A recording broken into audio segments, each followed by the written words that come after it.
30 வயதை கடந்தும் திருமணமாகாமல் ஒவ்வொரு ஊரிலும் குறைந்தது 50க்கும் மேற்பட்ட ஆண்கள் உள்ளார்கள். படித்ததில் வலித்தது. இதற்கு சொத்து மதிப்பே காரணம். அதாவது மாப்பிள்ளைக்கு அடிப்படை சொந்த வீடு அல்லது விவசாயத் தோட்டம் 2 ஏக்கருக்கு மேல் இருக்க வேண்டும். அவரே சென்னை, பெங்களூர் அல்லது வெளிநாட்டில் வேலையில் இருக்க வேண்டும். வீட்டுக்கு ஒரே பையனா இருந்தா ரொம்ப நல்லா இருக்கும். அப்புறம் இதெல்லாம் இருந்தாலும் தோற்றத்தில் திரைப்பட நடிகர்கள் விஜய், அஜித் அவர்கள் போல் இருக்க வேண்டும். இதில் இப்போது என்ன பிரச்சனை என்றால், எதிர்பார்ப்புகள் அதிகமாக இருப்பதால் திருமண வயதை கடந்தும் ஆணும் பெண்ணும் அதிகமாக இருப்பதுதான். சரி, இதன் விளைவு என்ன என்று பார்ப்போம். 1979 வரை ஒவ்வொரு கிராமத்திலும் பலருக்கு குறைந்தது 5 முதல் 10 குழந்தைகள் சர்வசாதாரணமாக பெற்றுக்கொண்டார்கள்.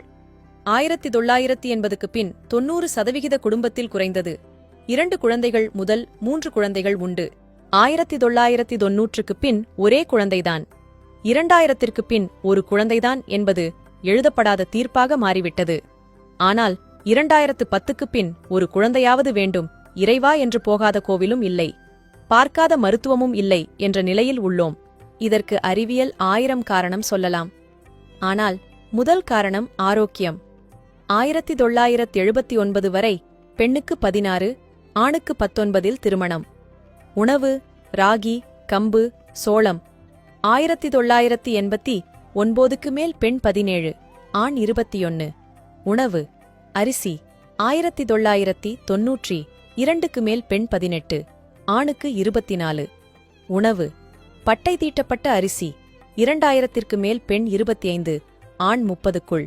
உணவு துரித உணவு 2010க்கு மேல் உணவு மைதா மாவில் தயாரித்த உணவு, வெள்ளை சர்க்கரை பயன்பாடு அதிகம், தரம் குறைந்த எண்ணெய் என மனித இனம் நோய் மற்றும் மலட்டுத்தன்மையின் தாக்கத்தில் இருக்கிறோம்.